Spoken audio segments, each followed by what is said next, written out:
샬롬. 이제 오후 샬롬 예배 시간입니다. 우리 주님 안에서 참된 평강을 누리며 즐거워하며 주를 찬양할 수 있는 시간 되길 소망합니다. 시간 되었으므로 제가 기도하고 예배 시작하겠습니다. 사랑의 주님, 우리 찬양의 고백처럼 우리가 매일 기쁘게 순례의 길 행함은 주님께서 우리를 지켜주시고 함께 하시며 우리의 삶을 인도하시기 때문임을 고백하며 나아갑니다. 오늘 이곳에 계신 그 하나님을 우리가 기뻐하며 찬양할 수 있는 이 시간 되게 하여 주시옵소서. 주님으로 인하여 참된 평강 누리는 이 시간 되길 간절히 소망하오며 사랑하는 예수님의 이름으로 기도합니다. 아멘. 우리 같이 내가 매일 기쁘게 고백합니다. 내가 매일 기쁘게 순례의 길 행함은 주의 팔이 나를 안보함이요, 내가 주의 큰 복을 받는 참된 비결은 주의 영이 함께함이라. 성령이 계시네, 할렐루야 함께하시네. 좁은 길을 걸으며 밤낮 기뻐하는 것 주의 영이 함께함이라.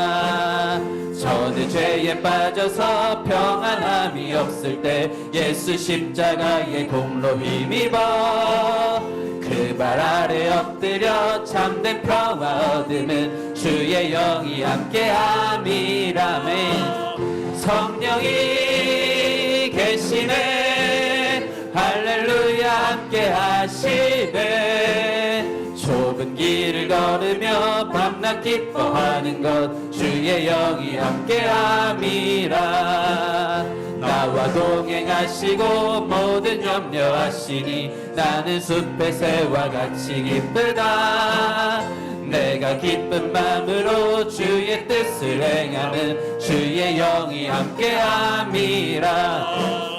성령이 계시네, 할렐루야 함께하시네. 좁은 길을 걸으며 밤낮 기뻐하는 것 주의 영이 함께함이라. 세상 모든 욕망과 나의 모든 정욕은 십자가에 이미 못을 박았네. 어두운 밤이 지나고 무거운 짐 벗으니 주의 영이 함께함이라. 성령이 계시네, 할렐루야 함께하시네.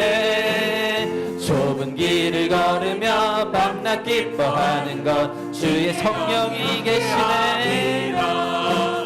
성령이 계시네, 할렐루야 함께하시네.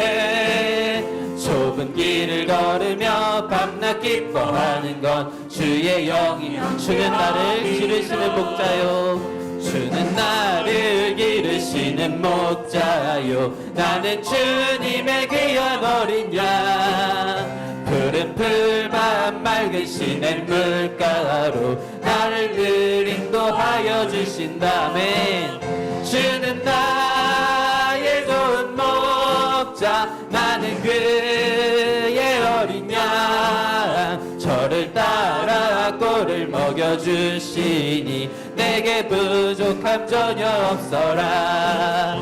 예쁜 새들 노래하는 아침과 노을 비끼는 고운 황혼에 사랑하는 나의 목자 음성이 나를 언제나 불러주신다.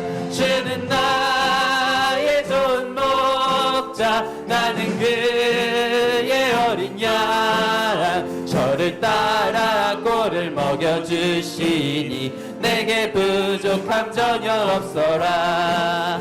못된 짐승 나를 맺지 못하고 거친 비바람 상치 못하리.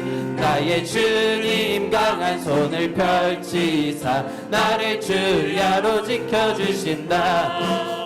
주는 나의 좋은 목자, 나는 그의 어린 양. 저를 따라 꼴을 먹여주시. 우리 1절 한 번 더 고백합니다. 주는 나를 기르시는 목자요, 주는 나를 기르시는 목자요 나는 주님의 귀한 어린 양 푸른 풀밭 맑은 시냇 물가로 나를 늘 인도하여 주신다 주는 나의 좋은 목자 나는 그의 어린 양 저를 따라 꼴을 먹여주시니 내게 주는 나의 좋은 목자 주는 나의 좋은 목자 나는 그의 어린 양 저를 따라 꼴을 먹여주시 한 번 더 고백하길 원합니다 주는 나의 좋은 목자 주는 나의 좋은 목자 나는 그의 어린 양 저를 따라 꼴을 먹여주시니 마지막으로 한 번 더 고백합니다 주는 나의 좋은 목자십니다 주는 나의 좋은 목자 나는 그의 어린 양 저를 따라 꼴을 먹여주시니 내게 부족함 전혀 없어라 할렐루야 네 정말 주님께서 우리의 좋은 목자이심을 기억하며 고백합니다 우리 다음으로 오늘 이곳에 계신 성령님 같이 찬양하겠습니다 네, 처음 배우는 찬양인데 우리 가사를 묵상하며 고백합니다 오늘 이곳에 계신 성령님 우리에게 말씀하시고 우릴 가르치소서 닫힌 우리 맘 열어주시고 주의 빛으로 밝혀 우릴 인도하 우리 처음부터 한 번 더 고백합니다 오늘 이곳에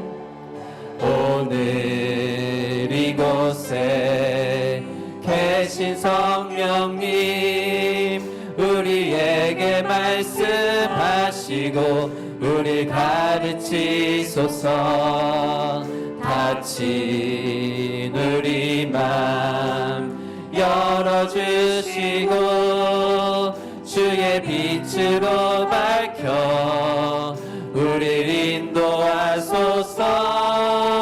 인도하소서 주님보다 앞서지 않고 겸손하게 주님의 말씀 기다리니 주님 손에 우릴 드립니다 사랑으로 주님보다 앞서지 않고 주님보다 앞서지 않고 겸손하게 주님의 말씀 기다리니 주님 손에 우릴 드립니다 사랑으로 처음부터 다 같이 한 번 더 고백합니다 오늘 이곳에 계신 성령님 우리에게 말씀하시고 우릴 가르치소서 닫힌 우리 맘 열어주시고 주의 빛으로 밝혀 우릴 인도하소서 주님보다 앞서지 않고 겸손하게 주님의 말씀 기다리니 주님 손에 우릴 드립니다 사랑으로 이 주님보다 앞서지 않고 주님보다 앞서지 않고 겸손하게 주님의 말씀 기다리니 주님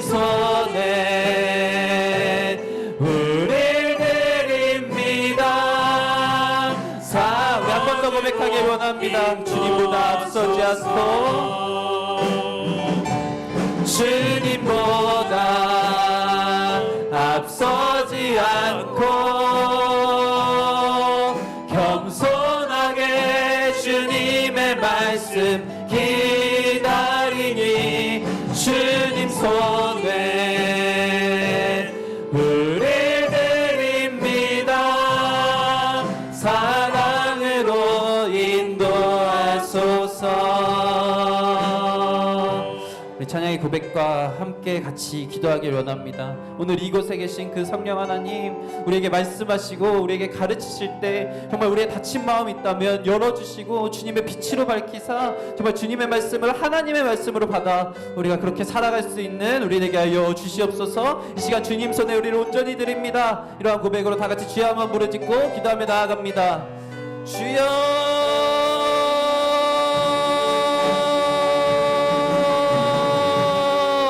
아버지 주님, 오늘 이곳에 계신 성령님이여 아버지 주님, 우리에게 말씀하시고 우리를 가르치시는 이 시간 아버지 주님, 다친 우리의 마음 열어주시고 정말 주의 빛으로 밝히사 우리를 인도하여 주시옵소서. 아버지 우리의 생각이, 우리의 판단이, 우리의 뜻이 주님보다 앞서지 않게 하여 주시고 정말 겸손하게 주님의 말씀을 기다리며 주님 손에 우리를 드릴 수 있는 우리가 되게 하여 주시옵소서. 이 시간 온전히 주님께 나아가나오니 우리 전심으로 주님께 나아가나오니 아버지 주님, 우리의 마음을 기뻐 받아주시고 이 시간 주님 홀로 영광 받아주시옵소서.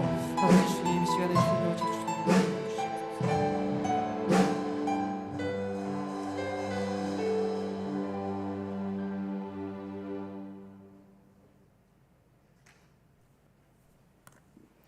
살아계신 하나님 아버지, 거룩하고 복된 날 주의 사랑으로 인도하시고 이 시간 주의 전에 나와 예배드리게 하시니 감사드립니다.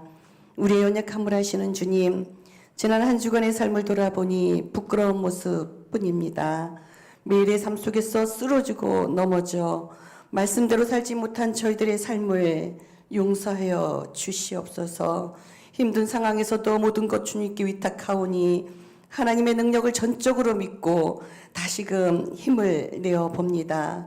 온갖 염려와 걱정이 밀려오고 위기가 찾아와 주저앉아 눈물 짓고 싶을 때 낙심하거나 포기하지 않길 원합니다.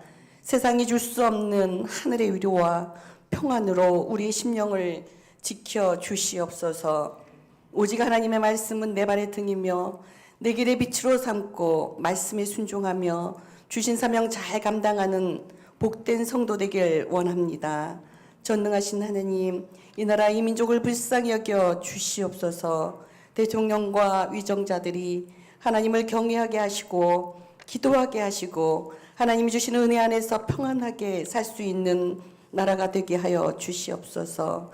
정치, 경제, 사회가 안정이 되고 발전하며 땅끝까지 복음 들고 전파하는 선교 대국이 되게 하여 주시옵소서.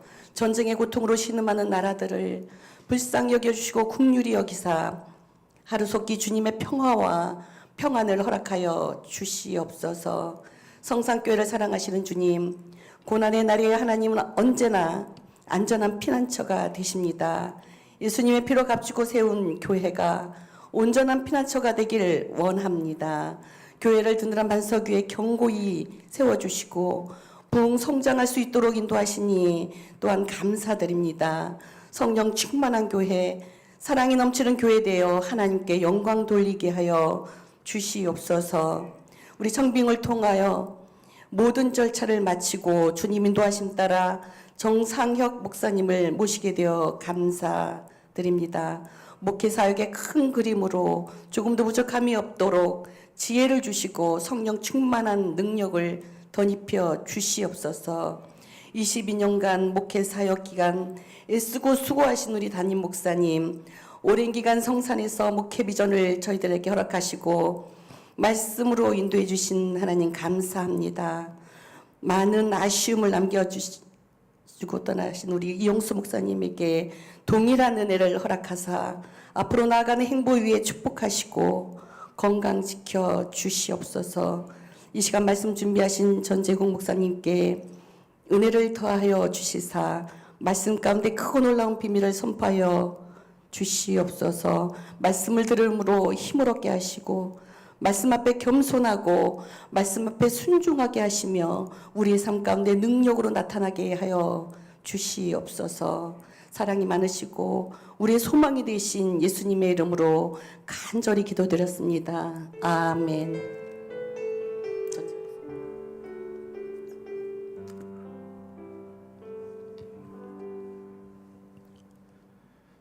이 시간 우리에게 주시는 하나님 말씀은 고린도전서 9장 1절에서 18절까지 말씀입니다. 제가 가진 성경으로는 신약성경 272쪽에 있습니다.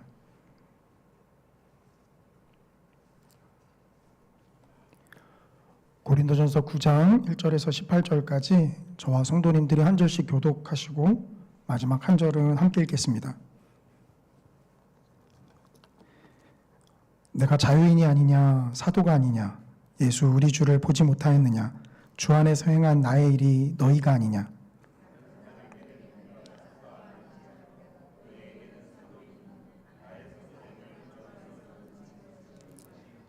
나를 비판하는 자들에게 변명할 것이 이것이니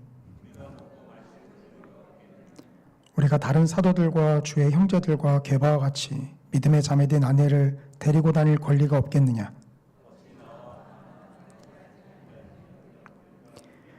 누가 자기 비용으로 군복무를 하겠느냐 누가 포도를 심고 그 열매를 먹지 않겠느냐 누가 양떼를 기르고 그 양떼의 젖을 먹지 않겠느냐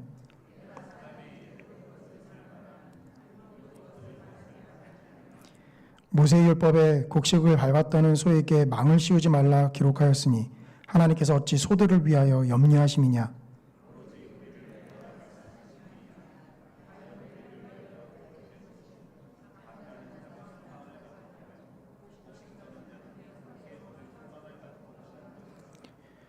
우리가 너희에게 신령한 것을 뿌렸은즉 너희의 육적인 것을 거두기로 과하다 하겠느냐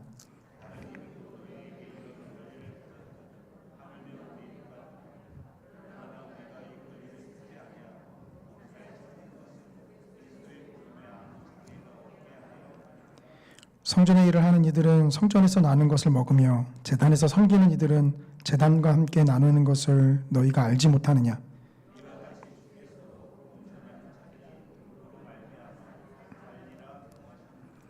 그러나 내가 이것을 하나도 쓰지 아니하였고 또 이 말을 쓰는 것은 내게 이같이 하여 달라는 것이 아니라 내가 차라리 죽을지언정 누구든지 내 자랑하는 것을 헛된 대로 돌리지 못하게 하리라.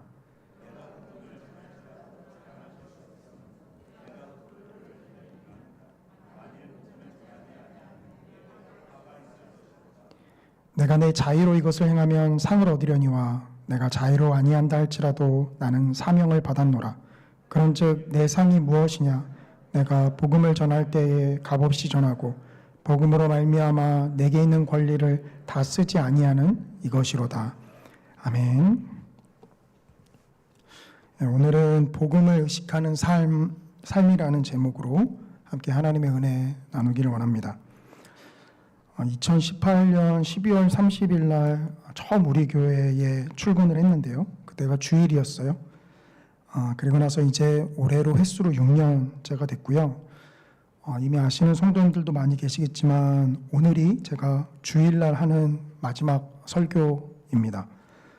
물론 금요비전 기도회 때 한 번 더 설교의 시간이 주어져 있지만 이 주일날에는 오늘이 하는 것이 마지막 설교입니다. 처음 출근했을 때를 생각하면 자기의가 충만한 사람이었고 또 하나님의 말씀도 그렇게 깊이 있게 알지 못했던 사람이었는데 하나님께서 성산교회 사역을 통해서 다듬어 주시고 또 인도해 주시고 또 말씀으로 이렇게 변화시켜 주셔서 너무 감사를 드립니다. 아쉬운 마음을 뒤로하고 또 새로운 목사님이 오시는데 또 인수인계도 해야 되는 거 아니냐 뭐 여러 가지 말씀들을 해주시는데 새 포도주는 새 부대에 담아야 하는 것이고요. 그리고 제 영적인 상태는 제 스스로와 또 하나님이 잘 아시는데 성도님들 보시기에는 어떨지 모르겠지만 저는 지금 굉장히 고목나무와 같은 상태입니다. 말라버릴 대로 말라버린 상태이고요. 그렇기 때문에 제가 새로 오시는 목사님과 함께 시너지를 발휘할 수 있을지 제 자신도 의문이고 뭐 사역지가 결정이 돼서 나가는 거 아니냐 라는 말씀도 또 하시는데 사역지는 결정된 것이 없습니다.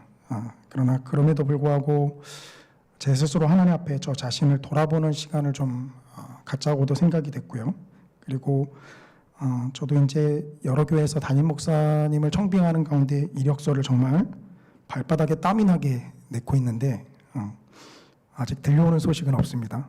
근데 내면서도 제가 생각했던 것이 이 목회에 대한 저의 철학을 조금 더 다듬고 또 개인적으로 좀 깊이 생각할 시간이 필요하겠다라는 것과 더불어서 제가 또 대학원에서 공부하고 있는 게 있어요. 근데 그것도 또한 혹시라도 마무리할 수 있는 시간이 주어진다면 겸사겸사 마무리를 해야 되겠다라는 생각을 했습니다. 뭐 공부를 항상 우선순위에 두었지만 그것보다 더 우선순위에 두었던 것은 항상 사역이었고요. 그러다 보니까 사역과 공부를 병행하는 것은 사실 쉽지 않았습니다. 그래서 논문을 지금 몇 년째 방치해 두고 있는데요. 이 기회에 하나님께서 은혜를 주시면 또 논문도 마무리를 할까 하는 생각입니다. 아무쪼록 이래저래 이제 마지막 설교하는 시간이 되었고요. 그러다 보니까 성도님들께 어쨌든 어떤 모양으로든 말씀을 드려야 할 것 같아서 지금 이 시간 말씀을 드립니다. 우리 교회에서 사역하면서 받았던 은혜 중에 가장 큰 것은 제가 목사를 계속해도 되는가라는 회의적인 시각이었습니다. 사실 이것에서 벗어난 지 얼마 되지 않는데요. 저는 성도님들 잘 아시지만 일반 회사를 다니다가 뒤늦게 신학을 시작을 했습니다. 그래서 가장 후회를 했던 순간도 올해였던 것 같고요. 내가 왜 신학을 했던가, 그냥 직장을 계속 다닐 걸. 그리고 그 후에는 더 거슬러 올라가서 대학교 때 그냥 편안하게 직업을 가질 수 있게 공부 열심히 하고 일반적인 직장을 가졌으면 어땠을까 하는 생각들도 많이 있었습니다. 무기력증에 눌리기도 했고요. 근데 그러다 보니까 제 스스로 이것을 헤쳐나왔다라기보다는 그러한 가운데 하나님의 사역을 하는 것이 하나님께서 힘을 주시고 또 하나님께서 능력을 주셔야 하는 것이구나라는 생각을 했고요. 그 마음이 최근에야 다시 혹시라도 하나님께서 나에게 기회를 주시면 정말 목회를 잘해보고 싶다라는 마음으로 간절함으로 또 나타났습니다. 이런 간절함이 사실 없어서 굉장히 고목나무와 같은, 그리고 수동적으로 또 말씀을 피동적으로 바라보기도 했었고요. 그런 어쨌든 그러한 상황에서 성산교회에서 사역을 마무리할 수 있도록 인도하시고 또 이 시간 마지막 주일 설교로 설 수 있게 해주심을 감사드립니다. 아쉬운 마음이 저도 없는 것은 아니지만 그러나 그럼에도 불구하고 하나님께서 기회를 주시면 다음에 또 성도님들을 만날 수 있는 시간이 주어지지 않을까 생각이 되고요. 또 그런 시간이 없더라도 우리는 어디서 만날 수 있죠? 하나님 나라에서 만날 수 있습니다. 혹시라도 제가 없더라도 놀라지 마시고요. 제가 없으면 변절했구나 라고 생각을 하시면 되고, 저도 혹시라도 성도님들이 안 보이신다고 해서 굳이 찾지는 않겠습니다. 우리 그리스도인들의 삶을 한 구절로 표현을 하면 믿음으로 사는 삶일 것입니다. 그런데 이 말보다는 저는 개인적으로 복음으로 사는 삶이라는 표현을 더 좋아합니다. 하지만 믿음으로 사는 삶 혹은 복음으로 사는 삶이란 표현도 다 좀 추상적인 표현입니다. 이 말만 들으면 말은 좋지만 도대체 어떤 것이 복음으로 사는 것인지를 우리에게 구체적으로 가르쳐주고 있지 않기 때문입니다. 그래서 저는 조금 더 욕심을 내고 싶은데요. 오늘 이 복음을 의식하는 삶이라는 제목을 그래서 좀 정해 보았습니다. 믿음으로 사는 삶이고 또 복음으로 사는 삶인데 그것은 조금 더 구체적으로 복음을 의식하는 삶이다라는 거죠.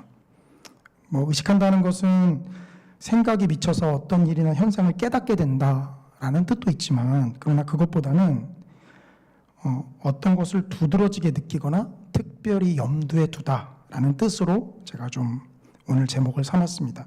즉 한마디로 복음을 의식하면서 살아간다라는 것은 복음을 좀 두드러지게 느끼거나 특별히 항상 염두에 두는 것이라고 좀 정리해 볼 수 있어요.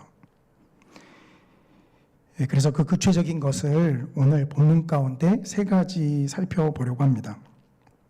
설교를 시작하기 전에 오타니의 50호 홈런볼은 지금 그 주순 사람이 경매에 붙였는데요.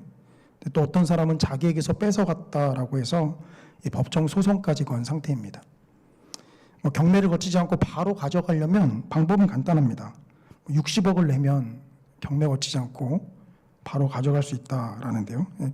그만한 가치가 있다는 게 참으로 놀랍죠. 저는 야구를 좋아하는데 홈런 나오는 장면을 특히 좋아합니다. 왜 홈런 나오는 장면이 좋냐면 그걸 보면 말씀이 좀 저렇게 나아가서 꽂혔으면 하는 생각 때문입니다. 홈런볼을 보면 쭉쭉 뻗어가서 관중 속에 그대로 꽂혀버리죠.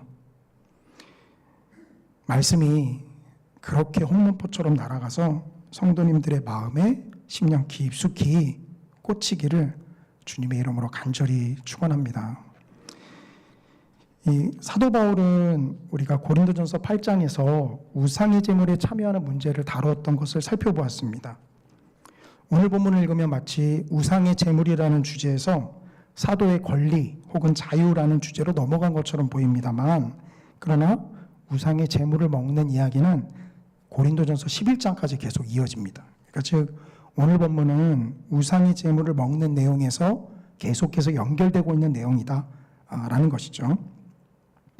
사도 바울이 앞에서 어떻게 이야기했습니까? 이 우상의 제물은 우리 그리스도인들이 자유롭게 먹을 수 있다라고 이야기했습니다. 다만 어떤 때 그 자유가 제한이 되죠?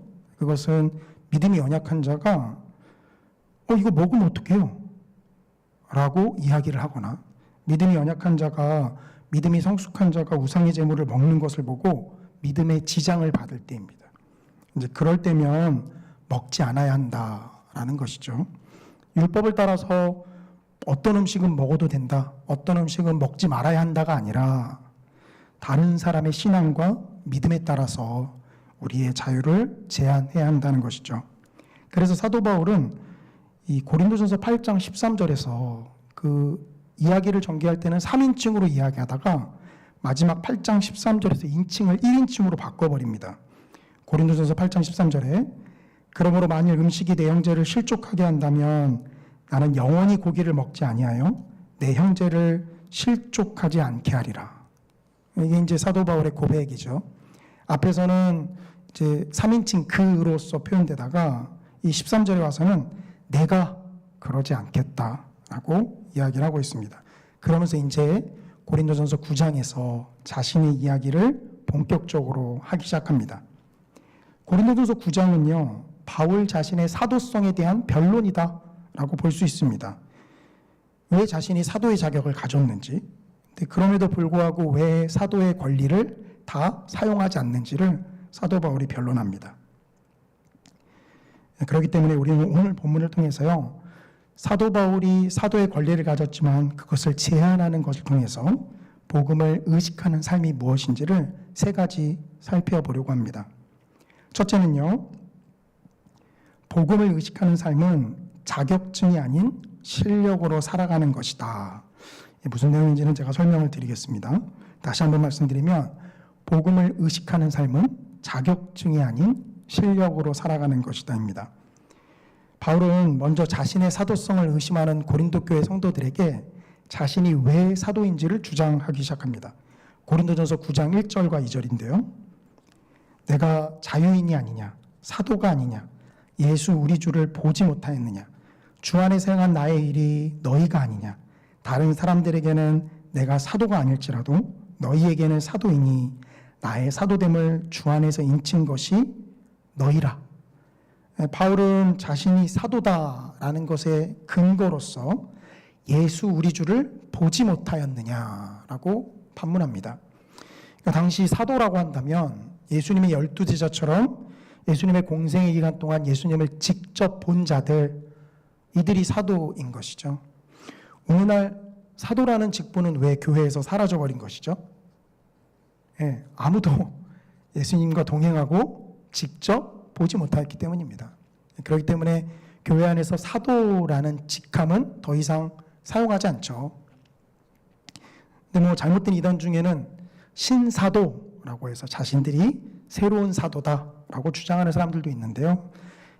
오늘날 사용하지 않는 데는 다 그만한 이유가 있습니다. 그런데요, 사도 바울이 내가 우리 주를 보지 못하였느냐라고 반문합니다. 이것은 자신도 예수님을 봤다라는 말이죠. 언제 봤죠, 사도 바울이? 사도행전에 보면 다메섹에서 예수님이 이 기독교인들을 핍박하러 가는 사도 바울에게 나타나서 그를 불러 세우시죠. 바로 사도 바울은 이 장면을 내가 예수님, 부활하신 예수님을 보았다라고 인식하고 있다라는 거예요. 뭐 예수님을 보았느냐 혹은 3년 동안 동행했느냐 뭐 이런 자격을 논하는 것에 있어서 사도 바울은 자신이 자격이 있다라고 마치 이야기를 하는 것처럼 보입니다. 그런데 사도 바울은요, 더 이상 자격을 논하는 것보다 자신의 결과를 이야기합니다. 그것이 무엇입니까? 우리가 읽었던 본문에서 주 안에서 행한 나의 일이 너희가 아니냐. 자신이 그렇게 복음을 전하고 나타났던 결과가 바로 고린도 교회 성도들 너희가 아니냐라고 사도 바울이 이야기합니다. 그리고 2절에서는 어떻게까지 표현합니까? 나의 사도됨을 주 안에서 인친 것이 너희다. 인을 쳤다라는 것은 확실한 도장을 찍었다라는 말이죠. 즉 사도 바울은 자신의 사도됨을 고린도 교회 성도들로 인해서 자신이 인쳐진 것이다 라고 표현을 하고 있습니다. 우리는 여기서 복음을 의식하는 삶이 어떤 것인지를 먼저 엿볼 수 있는데요. 예수님과 동행하고 예수님을 직접 보았다라는 것을 오늘날에 우리가 이해하기 쉽게 표현하면 사도의 자격증이다라고 좀 볼 수 있습니다. 마치 자격증에 해당하는 것처럼 예수님을 직접 본 자들, 그들이 사도라는 것이죠. 그러나 또한 사도는 무슨 사명으로 부르심을 받은 자들입니까? 당연히 사도는 보냄을 받은 자들인데 그들은 복음을 전하도록 보냄을 받은 자들입니다. 그렇기 때문에 예수님을 직접 본 것이 그들의 사도의 자격, 즉 자격증에 해당된다면 그 자격증에 합당하게 그들은 복음을 전해야 하는 것이죠. 바울은 이 자격에 있어서 자신도 흠이 없음을 분명히 말합니다. 그러나 너가 3년 동안 동행한 것은 아니지 않냐라고 흠을 잡으면 한도 끝도 없죠. 그렇기 때문에 사도 바울은요, 그 자격을 논하기보다는 자신의 열매, 자신이 복음을 전하고 사도로서 보냄을 받은 것에 합당하게 행하고 그것에 대한 열매들로서 고린도 교회 성도들을 이야기합니다. 회사에서는 오늘날 일하는 사람들에게 자격을 많이 요청합니다. 그래서 면접 때 유리하도록 이 취업을 준비하는 학생들은 자격증을 많이 취득을 하죠. 그리고 이런 자격증들은 이력서에 한 줄 한 줄을 채워서 이력서가 제법 돋보이게 만듭니다. 뭐 이력서를 쓰다 보니까 이 자격증 하나가 아쉬운 거예요. 그래서 과거에 사실 그 탭스 점수를 요구하는 데도 있는데 과거에 탭스 점수가 기억이 안 나서 최근에 다시 볼까 하는 생각도 제가 했었습니다. 어쨌든 그런 자격증들이 굉장히 많아서 회사가 이제 그 사람을 채용하는데 가끔은 어떤 일이 있죠? 그 자격증에 무색하게 너무 일머리가 없는 사람이 있는 거예요. 분명히 자격증은 그 사람의 자격을 증명하고 있는데 실력은 그 자격에 합당하지 못한 모습을 보여주는 경우를 종종 만나게 됩니다. 전에 교회에서도 부목사로 사역하면서 이제 담임 목사님과 함께 이제 부교육자들 인터뷰를 함께 진행했던 적이 있는데요. 이제 그러다 보면 이력서를 보면 이력서만 놓고 보면 이 사람을 꼭 채용하고 싶다라는 생각이 들 때가 있어요. 근데 직접 만나서 면접을 해보거나 아니면 그 뽑아서 같이 사역을 해보면 정말 그 이력서가 무색하게 느껴질 만큼 한숨이 나올 때가 있습니다. 우리는 언제부턴가 자꾸 복음을 전해야 한다라는 소명보다는요, 그저 주님을 뜨겁게 만났던 것, 또 주님 앞에 회개했던 것, 그래서 우리가 그의 백성이 되었다라는 자격을 먼저 생각합니다. 물론 주님이 우리를 부르시고 하나님의 백성으로 삼으신 것, 이것은 너무도 중요한 자격이죠. 하나님의 입장에서는 그 부르심이 결국 우리의 최종 구원과 연결이 됩니다. 하나님의 부르심에는 후회하심이 없기 때문이죠. 근데 그것을 감당해야 되는 우리의 입장에서는 어떤 모습으로 나타나나요? 우리 역시 그 부르심을 논하면서 아무것도 하지 않아도 된다라는 식으로 나타나지 않습니다. 우리는 그 부르심에 합당하게 소명에 집중하며 그것에 합당한 열매를 맺어야 하는 것이죠. 그래서 세례 요한은 회개의 세례를 베풀 때 그가 이렇게 말했습니다. 누가복음 3장 8절인데요. 그러므로 회개에 합당한 열매를 맺고 속으로 아브라함이 우리 조상이라 말하지 말라. 내가 너희에게 이르노니 하나님이 능히 이 돌들로도 아브라함의 자손이 되게 하시리라. 하나님은 아브라함의 후손들에게 그 언약을 베푸심에 여기까지 인도하셨습니다. 그래서 아브라함과 다윗의 후손인 예수 그리스도를 믿는 자들에게 그 언약을 신실하게 지키시죠. 그러나 세례 요한은 아브라함이 우리의 조상이라는 말을 하지 말고 그 회개에 합당한 열매를 맺으라 라고 말합니다. 바로 아브라함의 자손이라는 그 자격에 집중하는 것이 아니라 그 자격에 걸맞는 합당한 열매를 맺으라 하는 것이죠. 사도 바울은 자신의 사도성을 그 합당한 열매들로서 증거하고 있습니다. 이것이 복음을 의식하는 삶이다라는 거죠. 복음을 의식하는 사람은요, 그것에 대한 합당한 열매를 항상 함께 의식해야만 합니다. 두 번째는요, 복음을 의식하는 삶은 복음으로 제한을 받는 삶입니다라는 것입니다. 자신의 사도성을 변론한 바울은요, 이 사도성으로 인한 자신의 권리를 나열하기 시작합니다. 자신에게 이런 권리가 있다라는 거죠. 4절부터 6절에 권리라는 말이 계속 반복이 되는데요. 4절부터 6절입니다. 우리가 먹고 마실 권리가 없겠느냐? 우리가 다른 사도들과 주의 형제들과 게바와 같이 믿음의 자매 된 아내를 데리고 다닐 권리가 없겠느냐? 어찌 나와 바나바만 일하지 아니할 권리가 없겠느냐? 권리를 주장합니다.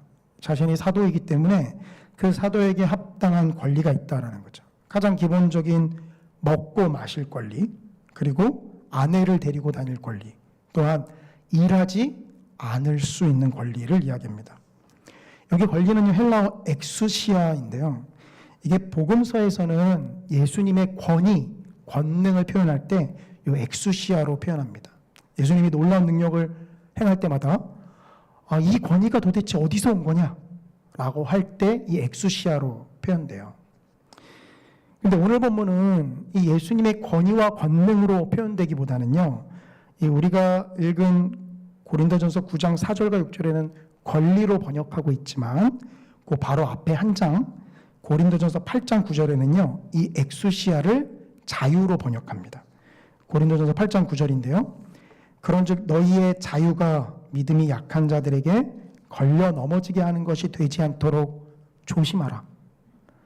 한마디로 지금 사도 바울이 고린도전서에서 말하는 권리는요, 예수님이 행하시는 권능, 권위보다는 자유에 가깝습니다. 복음은 분명히 우리에게 이러한 자유함을 가져다 줍니다. 먹고 마시는 것에서 제한을 받지 않게 하고요, 사람이 사람으로서 누려야 할 권리를 누리게 합니다. 권리를 누린다라는 건 바로 자유를 누린다라는 말이죠. 사도 바울이 가진 자유, 그가 가진 권리는 모든 복음을 믿음으로 받아든 성도들에게도, 그리고 우리 성산교회 성도님들에게도 동일하게 적용이 됩니다. 그런데 우리는 가끔 복음을 잘못 이해해서요, 복음이 주는 자유를 스스로 제한할 때가 있습니다. 제가 여기서 말하는 것은 스스로 제한하는 것이 아닙니다. 언제 스스로 이런 제한이 일어나죠? 하나님의 말씀을 잘못 해석할 때 복음이 주는 자유를 스스로 제한합니다. 제가 유초등 설교 때도 말씀을 드렸는데, 구약 성경 말씀에 보면 핏째 먹지 말라 라는 말이 있죠. 전회교회 사역할 때면 그 한 달에 한 번씩 주일날 그 특별 새벽 기도회를 드렸습니다. 그래서 그때는 이제 새벽 예배가 마치면 그 안수 집사님들하고 같이 교육자들하고 그 가까운 식당에 가서 아침 식사를 했는데요. 얼마 전에 가보니까 지금은 사라졌는데 그 서울역에요, 선지해장국을 기가 막히게 맛있게 하는 집이 있었어요. 제가 선지를 표현할 때 그 신선도를 어떻게 표현하냐면 숟가락으로 선지를 한번 찔러 봤을 때 그 숟가락을 튕겨내는 선지 있죠? 미끄러지고 한 번에 푹 안 들어가고 이 굉장히 신선한 선지를 막 끓여낸 것이죠. 그 집이 거의 대부분 그런 선지들이 나왔습니다. 그런데 이제 선지 해장국을 시켰는데 한 안수 집사님께서 먹어도 돼요? 라고 하시는 거예요. 제가 지금처럼 성숙했다면 다른 거 시켜야겠네요 하고 다른 거 시켜야겠지만 그때는 안수 집사님이 잘못 알고 계신 지식을 좀 바로 잡아줘야 되겠다라는 교만한 생각을 품고서 제가 먹어도 됩니다 하고서 제가 더 맛있게 선지해장국을 먹었습니다. 먹어도 되나요 안 되나요? 네, 먹어도 됩니다. 그리스도의 복음이 가져다주는 자유는 우리에게 음식을 가리지 않습니다. 우리가 음식을 가리는 건 왜 가리죠? 다이어트 때문에 또 건강상의 이유로 음식을 가리는 거죠. 이것이 하나님의 말씀을 우리가 잘못 해석해서 어떤 음식은 먹어도 되지만 어떤 음식은 먹어도 안 돼 라고 하는 것은 복음이 가져다주는 자유를 스스로 제한하는 것이죠. 제가 아이들 요리를 해주다 보니까요, 어떤 요리를 제가 하기를 좋아하냐면 이제 하도 오래 하다 보니까 다 때려 넣고서 그냥 푹 끓여서 음식이 만들어지는 거, 이걸 제가 좋아하더라고요. 이런 음식 너무 환영입니다. 그러니까 중간에 막 소금 넣어야 되고 고춧가루 넣고 막 기름을 넣고 볶았다가 간장을 후라이팬에 그래서 제가 잘 해주는 음식이 수육이에요. 수육. 수육은 너무 쉽더라고요. 한 번에 다 때려 넣고서 푹 끓여주면 맛있는 수육이 만들어지니까요. 근데 레시피대로 해보니까 맛이 조금 이상한 거예요. 그래서 내가 고기가 신선하지 않아서 그런가? 하고서 또 신선한 고기를 했지만 여전히 마찬가지입니다.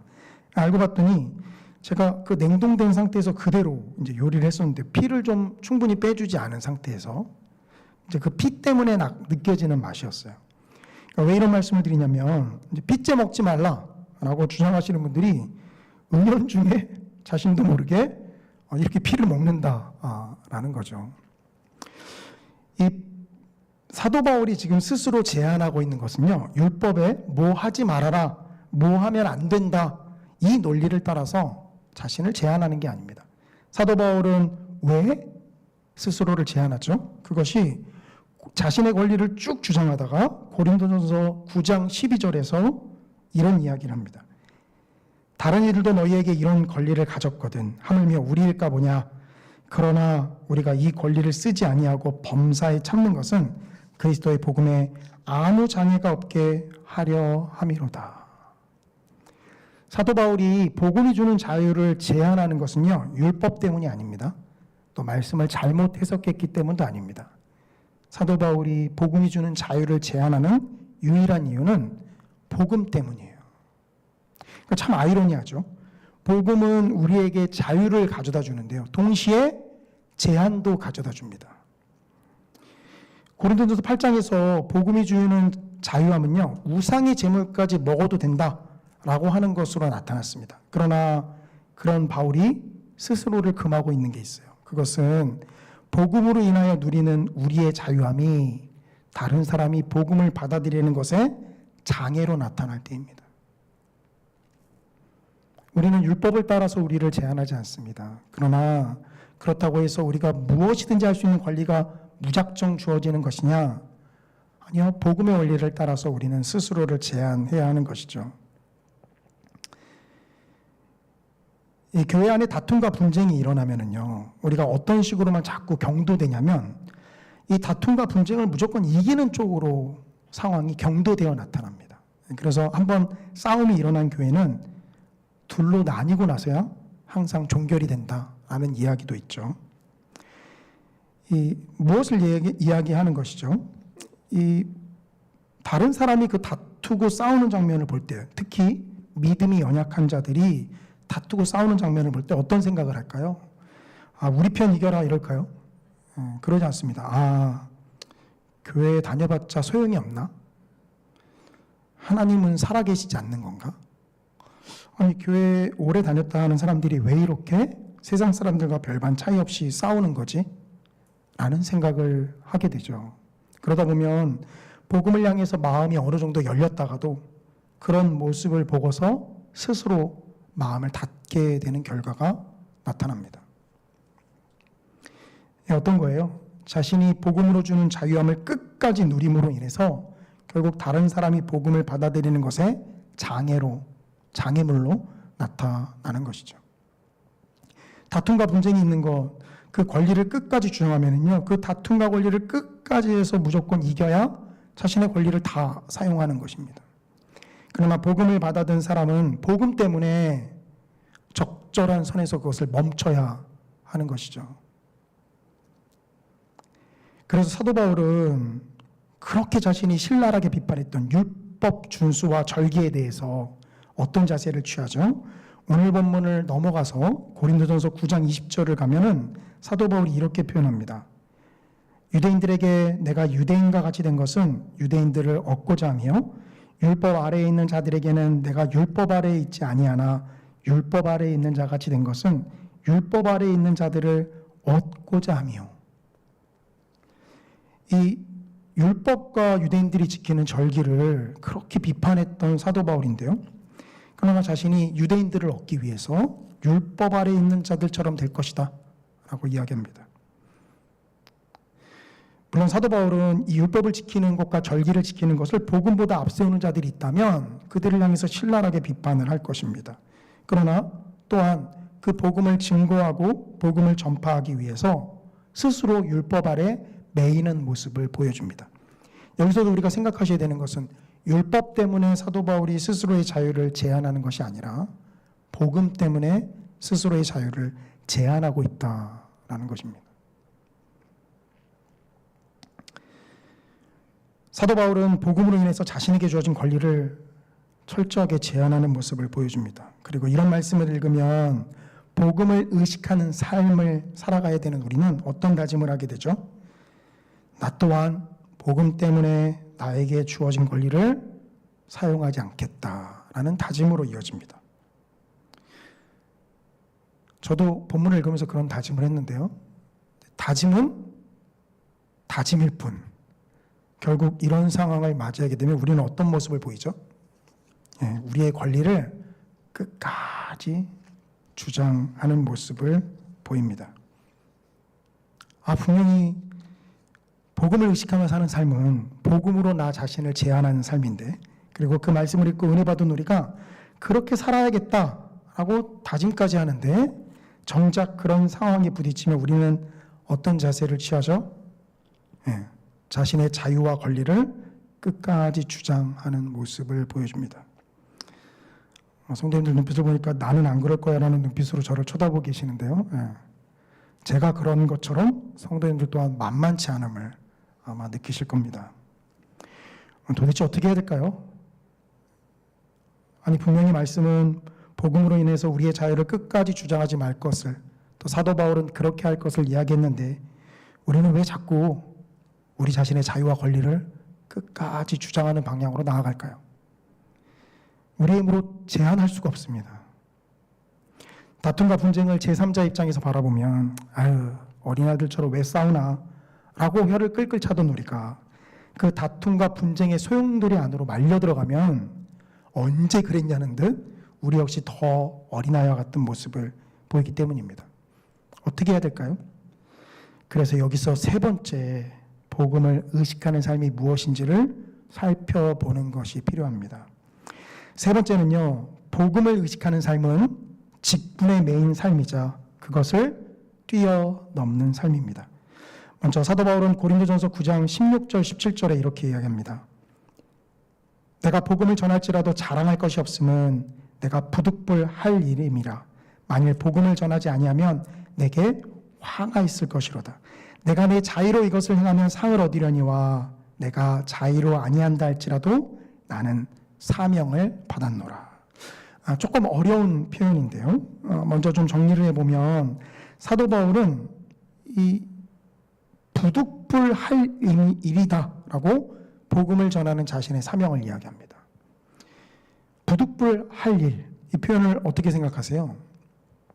우리는 보통 사도 바울 하면 복음을 전하는 데 있어서 기쁨이 충만해서 항상 자발적으로 헌신적으로 앞장서서 복음을 전한 사람이라고 우리 스스로가 생각을 합니다.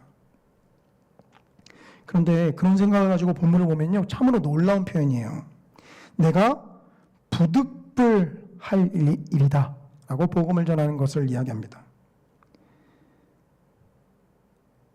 또 뭐라고 얘기하죠? 복음을 전하지 않으면 내게 화가 있을 것이다. 이런 표현을 보면 사도 바울이 복음을 전하는 게 항상 기쁨이 충만해서 항상 자발적으로 헌신적으로 복음을 전한 것이 아님을 우리가 알 수 있습니다. 그러면서 사도 바울은 마지막에 뭐라 얘기하죠? 내가 자의로 아니한다 할지라도 나는 사명을 받았노라. 여기서 아주 중요한 것을 이야기하는데 우리는 앞에서 복음이 우리의 자유를 제한하도록 적용하고 다짐하는 것을 보았습니다. 그런데 우리는 그러지 못하는 모습을 자주 보이죠. 우리의 힘으로는 되지 않는데요. 사도 바울처럼 직분에 매이면 부득불 혹은 억지로라도 우리 자신을 제한합니다. 이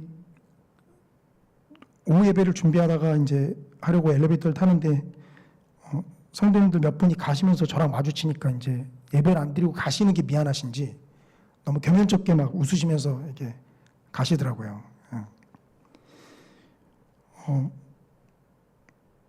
이 자리 가운데 계신 모든 성도님들이 자발적으로 내가 나와 있다라고 생각할지 모르겠습니다. 그러나 우리는 극한의 상황에 몰려 있으면 우리가 자발적으로 하는 것이 아니라 마지못해서 혹은 부득불 하나님의 일을 섬기는 것을 보게 됩니다.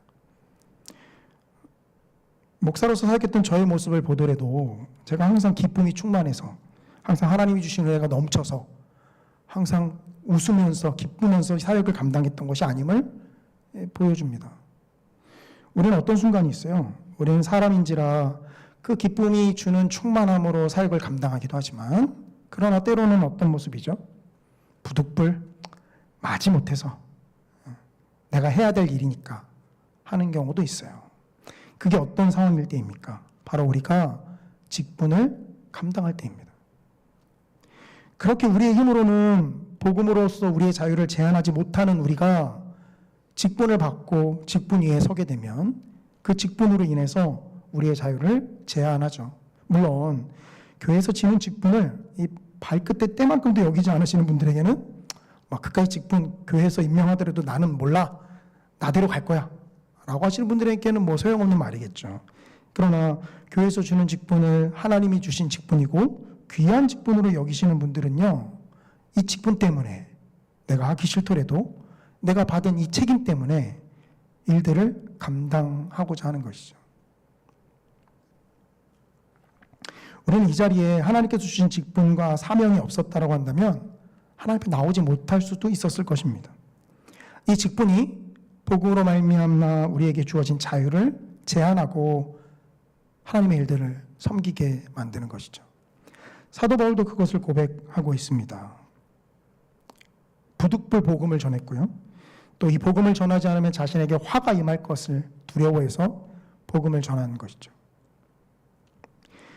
자, 그러면 우리가 그런 직분에 맡아서 수동적으로 그냥 피동적으로 나아가면 되겠네 라고 생각해도 될까요? 근데 물론 우리는 사람인지라 자발적으로 섬길 때도 있고 마지못해서 끌려갈 때도 있지만 결국 우리가 궁극적으로 나아가야 하는 방향은 무엇이죠? 자발적으로 마지못해서가 아니라 헌신적으로 기쁨으로, 이것이 우리가 지향해야 될 방향입니다. 그래서 우리가 읽었던 17절에 사도 바울이 어떻게 표현하냐면 내가 자의로 행하면 상을 얻으려니와 라고 자의라는 뜻을 표현합니다. 그리고 이어지는 18절에 어떻게 말하죠? 18절에서 그런즉 내 상이 무엇이냐? 내가 복음을 전할 때 값없이 전하고 복음으로 말미암아 내게 있는 권리를 다 쓰지 아니하는 이것이로다. 사도 바울도 사람인지라 자의로 행할 때도 있고요. 마지못해서 행할 때도 있습니다. 사도 바울도 사람인지라 기쁨으로 행할 때도 있고 부득불 할 수 없으면 안 되니까 행하는 경우도 있어요. 이는 우리도 마찬가지죠. 우리는 사람인지라 그렇습니다. 그러나 우리가 결국 궁극적으로 지향해야 되는 모습은 무엇이죠? 자의로 하나님의 일들을 감당하는 것. 자의로 복음으로 말미암아 우리의 자유를 제한하는 것. 사도 바울은 그럴 때 그것이 나에게 주어지는 상이다. 그것이 나의 자랑이다. 라고 이야기를 하고 있습니다. 사도 바울의 모습에서 참 인간적인 위로를 받습니다. 사도 바울과 같은 위대한 사람도 마지못해서 질질 끌려다니다시피 하나님의 일들을 감당하던 때가 있었구나. 내가 이렇게 질질 끌려다니면서 하나님의 일들을 감당했던 게 이상했던 게 아니구나. 그런 위로를 받습니다. 그러나 또한 그 위로와 함께 도전도 받습니다. 결국 사도 바울은 자신의 그러한 모습을 솔직하게 인정하면서 그러나 자의로 행하는 것, 하나님의 일들을 기쁨과 헌신적으로 행하는 것을 또한 목표로 삼아 나아가고 있기 때문입니다. 우리는 참 연약한 사람들인지라 하나님이 우리에게 은혜를 주시면, 여기서 은혜를 준다는 말은 우리가 하는 모든 일들이 다 술술 잘 풀리고 복을 받고 하나님이 주시는 각종 은혜에 충만하면 우리 날마다 웃으면서 기쁨으로 하나님의 일들을 섬기고 헌신하겠죠. 그러나 이 땅에서 살아갈 때는 항상 우리가 그러한 마음으로 충만한 것이 아닙니다. 우리는 자아가 충만할 때도 있어요. 그래서 우리에게 주어진 권리를 끝까지 사용하고자 합니다. 복음으로 인해서 다른 사람이, 내가 쓰는 자유로 인해서 다른 사람이 믿음으로 나아가지 못하는 모습을 본다 할지라도 우리는 자꾸만 이 자유를 끝까지 사용하려고 합니다. 그러나 이 자유에 브레이크를 걸 수 있는 것이 바로 교회에서 주는 직분이고요. 그리고 더 나아가서 그 직분을 토대로 발판을 삼아 하나님의 일들을 자의로 기쁨으로 섬기는 우리가 되어야만 합니다. 이것이 바로 복음을 의식하는 삶이죠. 바라기는 저와 우리 성산교회 성도님들이 항상 이 복음을 의식하면서 나아가는 하나님의 귀한 백성들 되시기를 주님의 이름으로 간절히 축원합니다. 기도하겠습니다.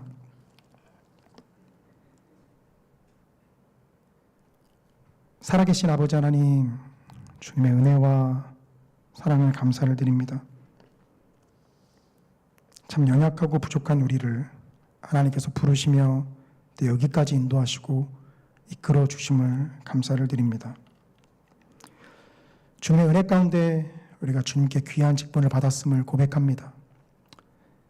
우리가 잘나서 받은 직분이 아닌 오히려 그 직분이 우리를 온전하게 세우고 있음을 또한 주께 고백합니다. 아버지 하나님, 복음을 의식하며 나아가는 저희들 될 수 있도록 인도하여 주시옵소서.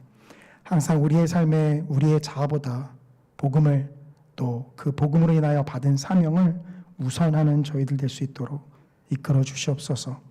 감사하며 모든 말씀 우리 주 예수님의 이름으로 기도합니다. 아멘. 몇 가지 교회 소식 말씀드리겠습니다. 그 10월 월간 중보기도 제목 넣어드렸고요. 그 교회 행사에서 그 원로 목사 추대미 은퇴만 들어간 것은 제가 실수한 겁니다. 담임 목사님께서 다 책임을 지시는 것처럼 말씀하셨는데 제 실수입니다. 질타를 하시려면 저에게 하시면 되겠습니다. 우리 축도로 예배를 마치도록 하겠습니다.